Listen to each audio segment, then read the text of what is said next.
Monty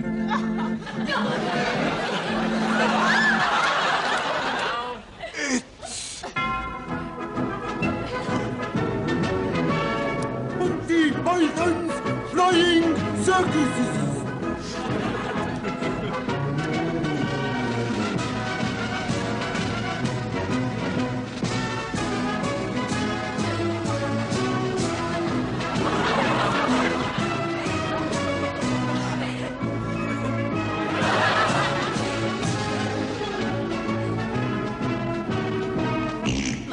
Good evening and welcome to the Arthur Ludlow Memorial Baths, Newport, for this year's finals of the All England Summarised Proust competition. As you may remember, each contestant has to give a brief summary of Proust's À la recherche du temps perdu, once in a swimsuit and once in evening dress.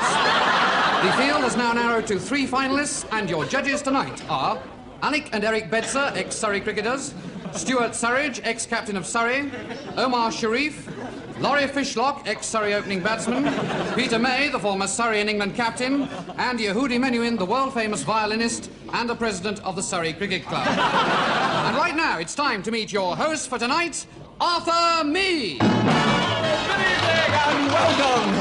For as Proust would say, la malheur imaginaire de recondition et de toute surveillance est bientôt la même chose. Remember, each contestant this evening has a maximum of 15 seconds to summarise à la recherche du temps perdu, and on the Proustometer here, you can see exactly how far he gets. So let's crack straight on with our first contestant tonight. He's last year's semi-finalist from Luton, Mr. Harry Baggett. Hello, Harry. Now, there's the summarising spot. You're on the summarising spot. 15 seconds from now. Proust's novel ostensibly tells of the irrevocability of time lost, the forfeiture of innocence through experience, the reinstalment of extratemporal values of time regained. Ultimately, the novel is both optimistic and set within the context of a humane religious experience, restating as it does the concept of intemporality. In the first volume, Swan, the family friend... Well tried, Harry. Good attempt there, but unfortunately he chose a general appraisal of the work before getting onto the story. And as you can see, he only got as far as page 1 of Swan's Way, the first of the 7 volumes. A good try, though, and very nice posture. Harry Baggett, you're from Luton? Yes, Arthur, yes. Now, Harry, what made you first want to try and start summarising Proust? Well, I first entered a seaside summarising Proust competition when I was on holiday in Bournemouth, and my doctor encouraged me with it. And, Harry, what are your hobbies outside summarising? Well, golf and strangling animals. Well, there he goes, Harry Baggett. He must have let himself down a bit on the hobbies. Golf's not very popular around here. But never mind, a good try. Ladies and gentlemen, Mr. Rutherford from Leicester. Are you ready, Ronald? Yeah. Right, that's a summarising spot. You've got 15 seconds from now. Swan. There's this house, and... it's in the morning, No, it's in the evening, and then there's a garden, and this bloke comes in. What's his name? Oh, God, just said it, big bloke. Swan!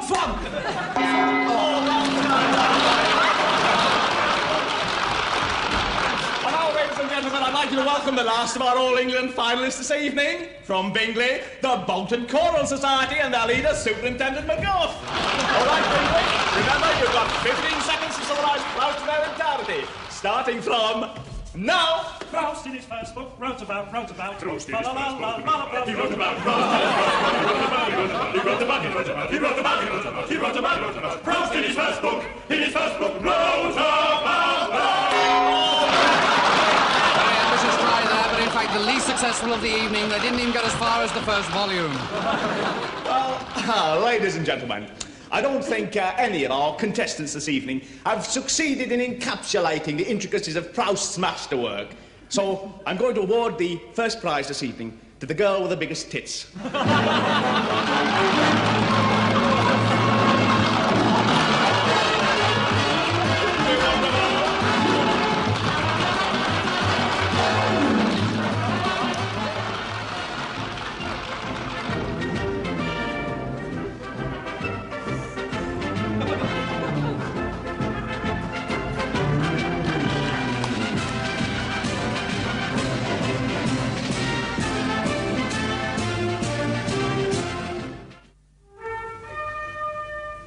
Mount Everest. Forbidding, aloof, terrifying. The mountain with the biggest tits in the world. Start again. Mount Everest. Forbidding, aloof, terrifying. This year, this remote Himalayan mountain, this mystical temple, surrounded by the most difficult terrain in the world, repulsed yet another attempt to conquer it. This time by the International Hairdressers Expedition. In such freezing, adverse conditions, man comes very close to breaking point. What was the real cause of the disharmony which destroyed their chances of success? Well, people keep taking a hairdryer and never returning. There's a lot of bitching in the tents. You couldn't get near the mirror. The leader of the expedition was Colonel Sir John Teasy Weasy Butler, veteran K2, Annapurna, and Vidal. His plan was to ignore the usual route round the South Col and to make straight for the top. Well, we established base Salon here and climbed quite steadily up to Mario's here. From here, using crampons and cutting ice steps as we went, we moved steadily up the Lhotse face to the North Ridge, establishing Camp 3, where we could get a hot meal, a manicure, and a shampoo and set. Could it work? Could this 18-year-old hairdresser from Brixton succeed where others had failed? The situation was complicated by the imminent arrival of the monsoon storms. Patrice takes up the story. Well, we knew as well as anyone that the monsoons were due. But the thing was, Ricky and I just had to blow dry and rinse. We couldn't go out for a couple of days. After a blazing row, the Germans and Italians had turned back, taking with them the last of the hairnets. On the third day, a blizzard blew up. Temperatures fell to minus 30 centigrade. Inside the little tent, things were getting desperate. Well, things have got so bad that we've been forced to use the last of the heavy oxygen equipment just to keep the dryers going. I know, love. Oh, she's a treasure. But a new factor had entered the race. A team of French chiropodists, working with brand new cornplasters and Dr. Scholl's mountaineering sandals, were tracking ground fast. The Glasgow Orpheus male voice choir were tackling the difficult North Col. Altogether, 14 expeditions were at his heels. This was it. Rick had to make a decision. Well, he decided to open a salon. It was a tremendous success. Challenging Everest? Why not drop in at Ricky Pule's, only 24,000 feet from this cinema? Ricky and Maurice offer a variety of styles for the well-groomed climber. Like Shilpa Tenzing and Sir Edmund Hillary, be number one on top when you're number one on top. This cinema is proud to present 20th Century Frogs production, a magnificent masquerade.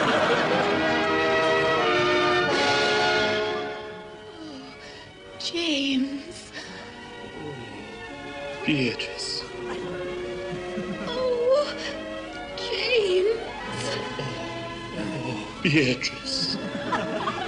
Oh, James, I could make such a fool of myself over you. Oh, Beatrice, do. Oh, yes, James, yes.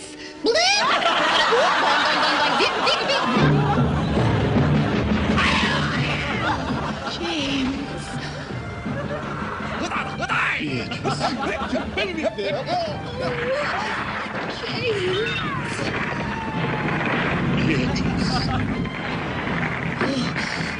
James, I could make such a fool of myself over you.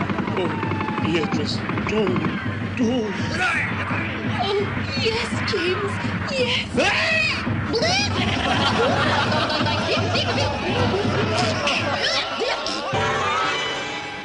Oh, James. Beatrice. Oh, James. Beatrice. Oh, James. Oh, shut up. Is that the fire brigade? No, sorry, wrong number.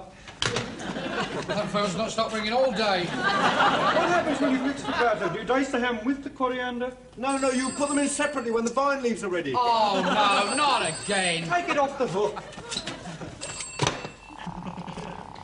I can't get the fire brigade, Mervyn. Yeah, let me try. You go and play the cello. Oh, it doesn't do any good, dear. Look, do you want that little hamster to live or not? Yes, I do, Mervyn. Well, go and play the cello. Hello? Hello, operator. Yes, we're trying to get the fire brigade. No, the fire brigade. Yes.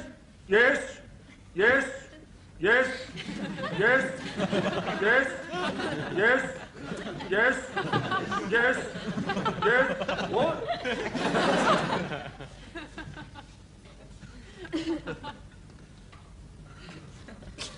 Size 8. Yes? Yes? Yes? Yes? Yes? Yes? No, of course not. Yes? He's gone, dear. What? He's slipped away. What? Something else is dead! Oh, no!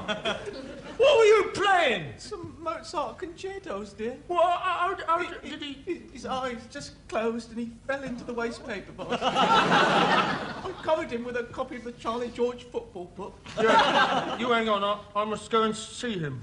There was nothing we could do, Mervyn. If we'd had the old Philharmonic Orchestra in there, he'd still have gone. I'm going upstairs. I can't bear it. There isn't an upstairs, dear. It's a bungalow. Damn. Oh, I'm sorry to keep you waiting. It's just that... size 3. Yes. It's just we've lost a dear one, and my son was... yes, that's right, size 8, yes. And... oh, I see. Yes. Yes. Yes. Yes, yes. Yes. Yes, I see. Yes. Yes, yes. Oh, yes. No. No. Yes. I see. They can't get the fire brigade, Mervyn. All the boys' brigade do. No, they'd be useless! No, he doesn't want anyone at the moment, thank you. No. Yes. Yes, no, thank you for trying. Yes. Yes. No, saxophones. Yes. Yes, thank you. Bye-bye. Mummy! Oh, Raymond! Raymond, look, it's our Raymond. Oh, let me look at you. Oh, well, you're looking. Tell me, how is it in Dublin? Well, things is pretty bad there at the moment, but there does seem some hope of a constitutional settlement. Oh, don't talk. Let me just look at you. Great to be home, Mummy. How are you? Oh, I'm fine. I was just going upstairs and get your room ready. This a bungalow, Mummy. Yes. Mervyn, look who's here. It's our Raymond come back to see us. Hello, Eamon. Hello, Merv. How was Dublin? Well, as I was telling Mummy here, things is pretty bad there at the moment, but there does seem some hope of a constitutional settlement. Hello? Yes? Yes? Yes? Yes? Yes? What? What? Size 7. Yes? Yes? Yes? Yes? Yes? It's the fire brigade. They want to know if they can come round Thursday evening. Oh, no. Thursday's the Industrial Relations Bill dinner dance. Can we make it another day? Hello? No, Thursday's right out! Yes? Yes? Yes? Yes? And so it was that the fire brigade eventually came round on Friday night.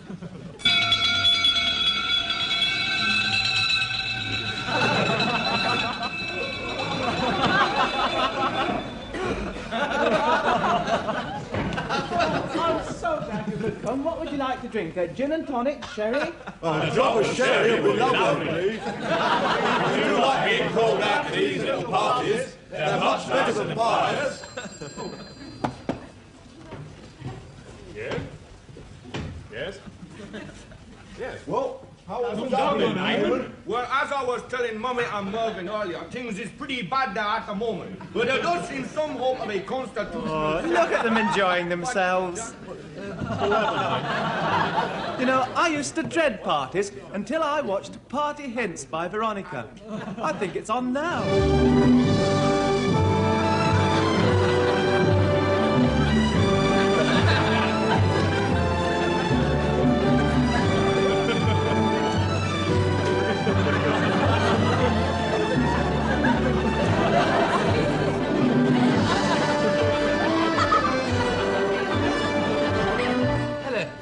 Last week on Party Hints, I showed you how to make a small plate of goulash go round 26 people, how to get the best out of your canapes, and how to unblock your loo. This week, I'm going to tell you what to do if there's an armed communist uprising near your home when you're having a party. Obviously, it'll depend how far you've got with your party when the signal for red revolt is raised. If you're just having preliminary aperitifs, a Dubonnet, a sherry, or a sparkling white wine, then your guests will obviously be in a fairly formal mood, and it'll be difficult to tell which are the communist agitators. So, the thing to do is to get some cloth and some bits of old paper, put it down on the floor, and shoot everybody.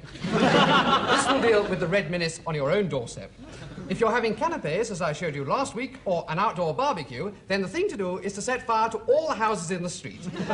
This will stir up anti-communist hatred, and your neighbours will be right with you as you organise counter-revolutionary terror. So you see, if you act promptly enough, any left-wing uprising can be dealt with by the end of the party. Bye. She's finally gone away. All right, comrades, time to go to work.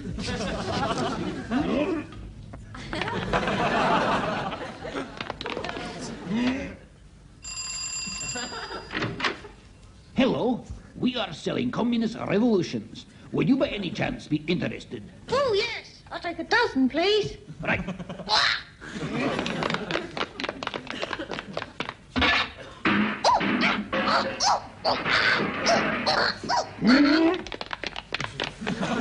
One dozen communist revolutions coming up.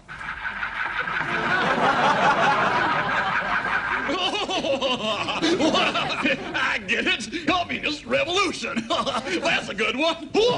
You disgusting little piece of filth. God, I hate you. You make me want to puke my guts out. Wasn't that cute? Remember, you two can get your own putrid Peter doll in time to pacify your next party. But why stop there? Why not get a Barry Bickett doll, too? Just watch this.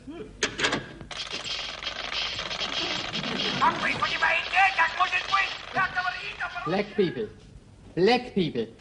Rhodesian. Kill the blacks. Kill the blacks. Rhodesian. Smith. Smith. Kill the blacks within the 5 principles. I'm afraid I don't comment on that until it has been officially hushed up. This is our politician's While vote. there is no undue cause for concern, there is certainly no room for complacency. I'll go to the foot of our stairs. Ecky thump. Put wood in all, mother. Yes, sorry. Ecky thump. Ecky thump. Ecky thump. Ecky thump. Excellent. Oh, thank you. It's a very quick method of learning. Can you smell gas or is it me? Looks jolly good. Hello, big boy. Ooh, part of the Fiume. You want a nice time? Very good.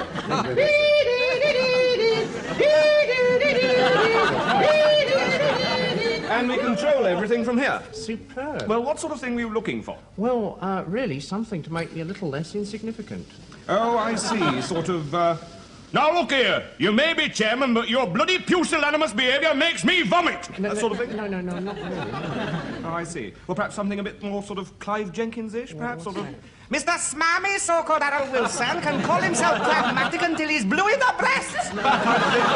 Really, I really want something that will make people be attracted to me, like a magnet. Oh, I see. Well, you want our life and soul of the party tape, then, I think. What's that? Well, it's sort of, Hello, Squire. Haven't seen you for a bit. Haven't seen you for a bit either, Beryl. Oh, 2 pints of wallop, please, love. Still driving the Jensen, then? Cheer up, Jack. It may never happen. What's your poison, then? Fantastic, yes. Right. Well, I think we've got tape.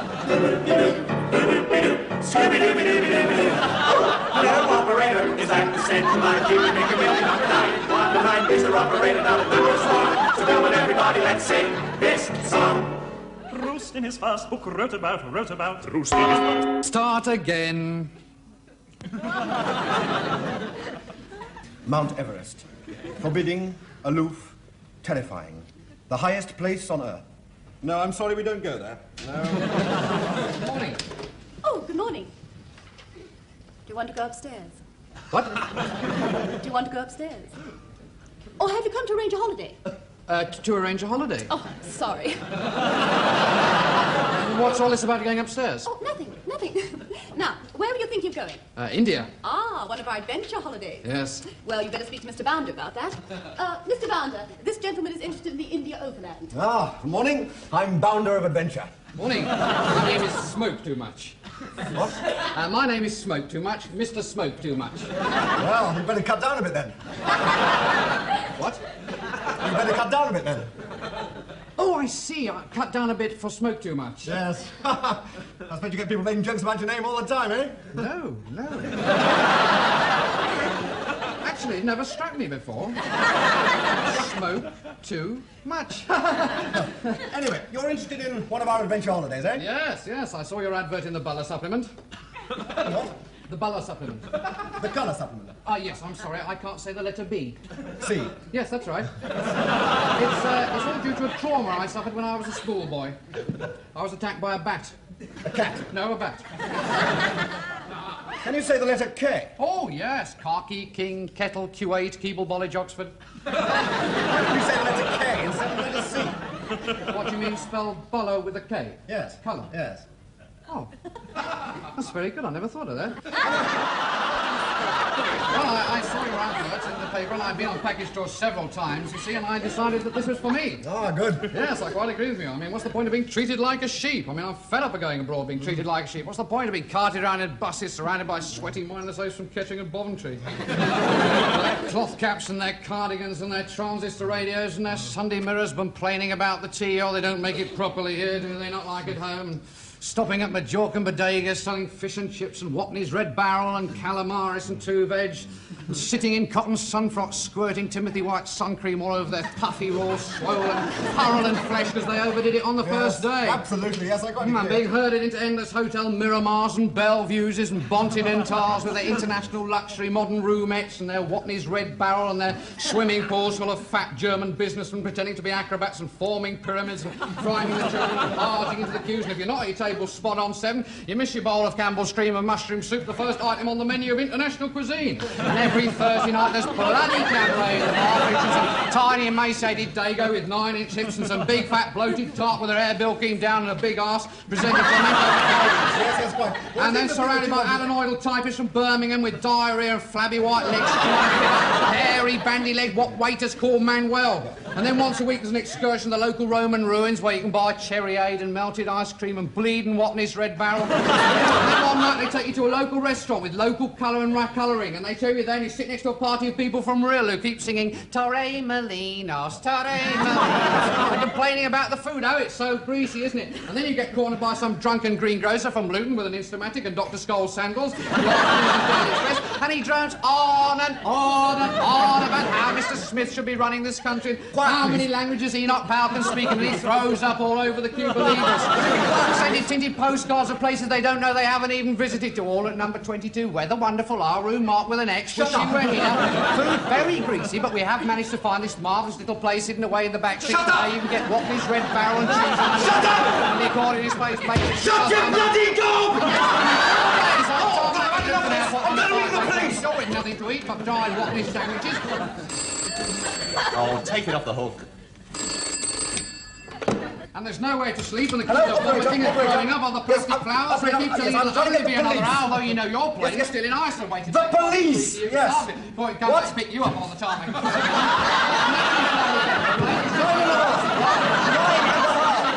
You get to Malaga Airport, everybody's swallowing into a biform tap. A peel bar at the Mitchell There's no water in the tap, there's no water in the pool, there's no water in the box, there's only a bleeding lizard in the bean. Yes, yes. And he can't sleep anyway.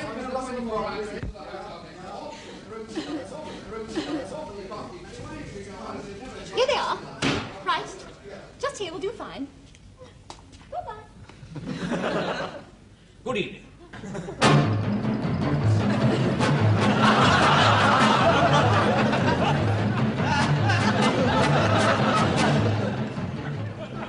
I have with me tonight Anne Elk, Mrs. Anne Elk. Miss. You have a new theory about the Brontosaurus. Well, can I just say here, Chris, for one moment, that I have a new theory about the Brontosaurus? Exactly.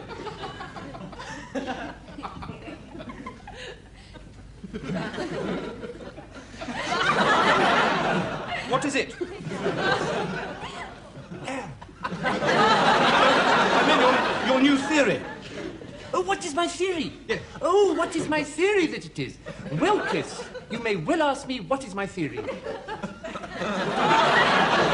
I am asking. Good for you. My word, yes. Well, Chris, what is it that it is, this theory of mine? Well, this is what it is. My theory that I have, that is to say, which is mine, is mine. Yes, now, I know it's yours. What is it? Where? What is my... This is it.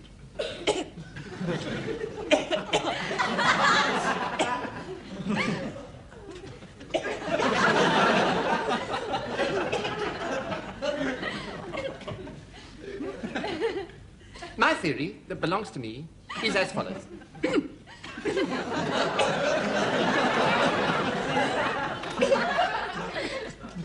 This is how it goes.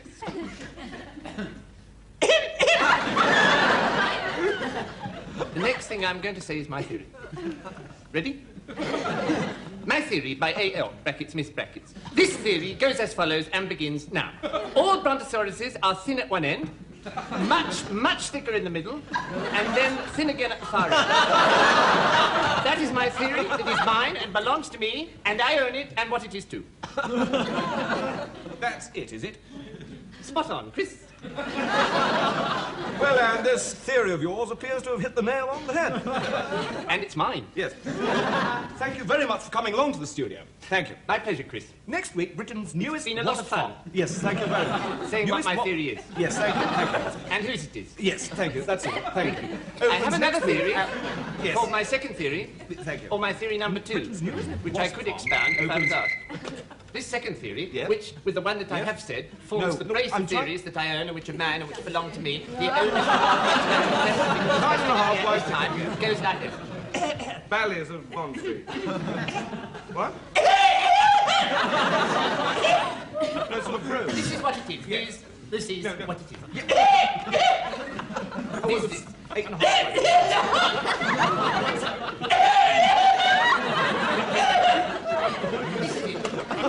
My second theory.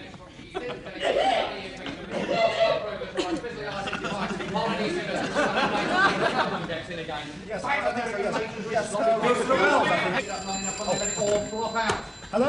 Yes? Norrisport promises you that the raging cholera epidemic is merely... The fire brigade are here! Oh, they're coming! Rather like the last outbreak of Spanish tummy in 1660, which killed half of London. I think they're all part of the British Shoe Corporation. Chris, this other theory is not like the other one. The second theory. My second theory states that fire brigade choirs seldom sing songs about Marcel Proust. Start again.